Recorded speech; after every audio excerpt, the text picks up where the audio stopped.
Welcome to Jeff and Jamion winning in the margins. What's up? Great to see you today, my guy. How are you? Hey, great, man. How are you? I'm doing great, man. I think I told you I just got back from my trip from Bucknell, seeing a bunch of my former players and former guys. Yeah, man. You said it was an emotional trip.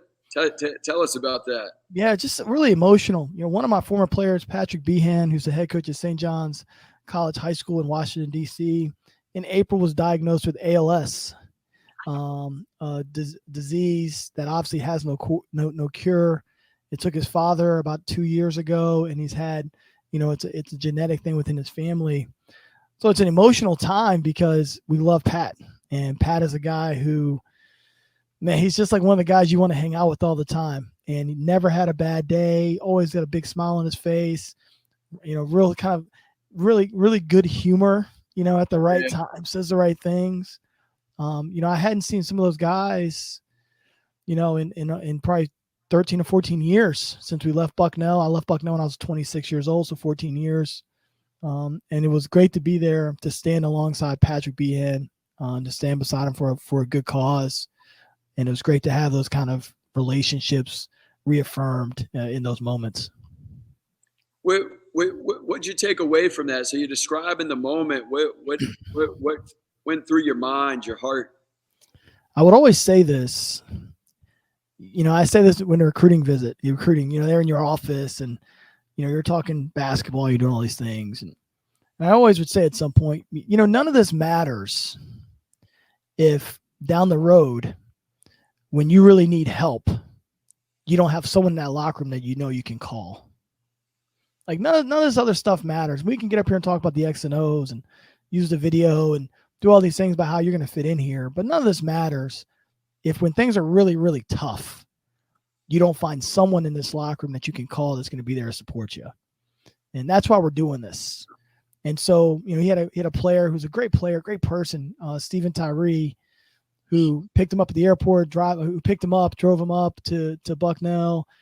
It was great to see their relationship. It's like, this is why we do it. We do it when things are tough, to have someone that you can lean on, so you can communicate with.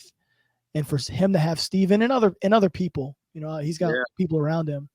But to see it in that moment, just such an affirmation of what we're doing in real time does matter. And again, that's how it's interesting because that's how I gauge success. If down the road, if that's gonna happen. So to see that happen, I was overwhelmed with emotion for the weekend, but really affirmed that what we're doing here matters more than just how much we score. That's I like to say basketball, wrestling, whatever the sport is, football. It's a tool. It's a tool for development. And we call people a basketball player, we call them a football player, a baseball player, but ultimately we just got a bunch of champions running around. And you describe your friend Pat. Got a good friend, Chris Eskew, and he happens to be going through ALS as well. And I worked with him from a coaching standpoint, strength and conditioning standpoint for years. And this guy, one of the biggest hearts I've ever known. And he played at a Division III power in football when he was in college, and didn't get much playing time. He was probably 2 years in, and he called. He said, "Coach, I think I'm going to come home. I'm not playing. I'm not think it's time to come home." And he was the type of person who wanted help with making the decisions, wanted guidance, he wanted accountability, and big heart. Here in our local town, Haverty Grace, he was on a state runner-up team that they had, and a heck of a wide receiver on the high school level. And work ethic, though, is why the head coach there. I talked to the head coach in later years, and he said Chris was who Chris was because Chris worked hard. He gave everything he had. So going back to that story, when he was at Wesley, called and said, "I think I'm coming home." I said, "Chris, it's not what we do, man. We finish to the best of our ability from beginning to end, and you just give everything you got, and everything else will pan itself out." And long story short, he finished and got very little playing time there, but gave tremendous effort to stay, on the sideline because he was a ball player, right? And ball players want a ball. And, finished up school and fast forward and, has ALS and, he coaches kids today, and heck of a coach, heck of a smile that he brings to everybody. He started to lose a bunch of weight, and these kids would come in and say, why can't you do this? Why can't you do that? Because along the way, he had to stop playing games and catching the ball. And ultimately, he's one of the strongest characters I know. And he's always been one of the strongest characters I know. And through what we do, you're developing what it is your heart and your mind are meant to be. And, probably very much like you're looking at a Pat and I'm looking at a Chris, we can see what it is that life's all about and why it is we do what we do and who it is that we call a fighter, that we call it, what I call a champion, as compared to just playing the game of basketball, just playing the game of football. We can play the game, or we can play it with a commitment to excellence. And what you've described in Pat and what I know of Chris, they play the game with a commitment to excellence. And it's inspiring beyond all imagination, but it's inspiring because it's genuine. It's within. It's everything.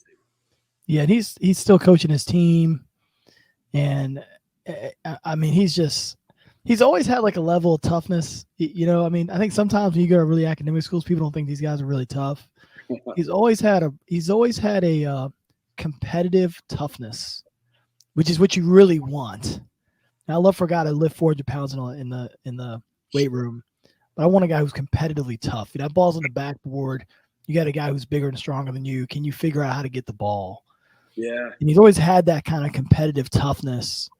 And so when you talk about being inspired, it's like he's now taking that to his fight with ALS.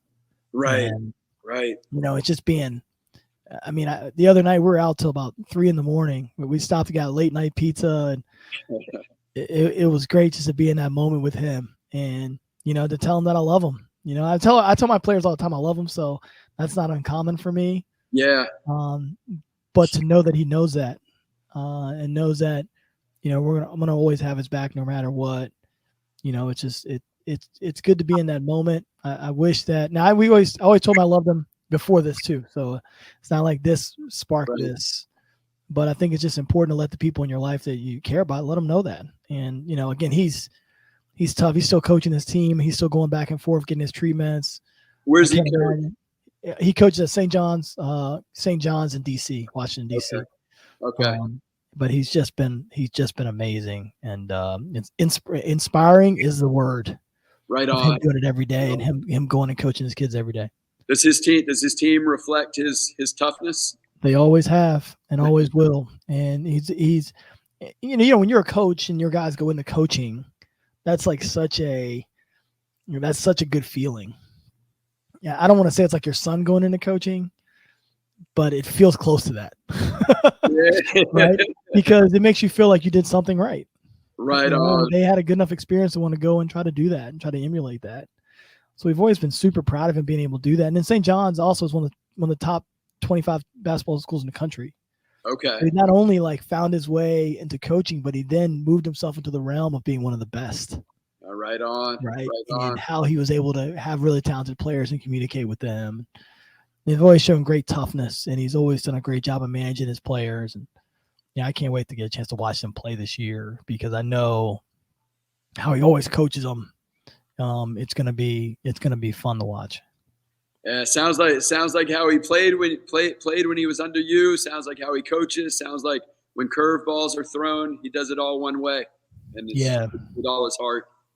Yeah, I think that's Pat, and he always does it with a big smile and a really good joke, a really good timely joke. We're gonna keep celebrating everything we can with him as every single day.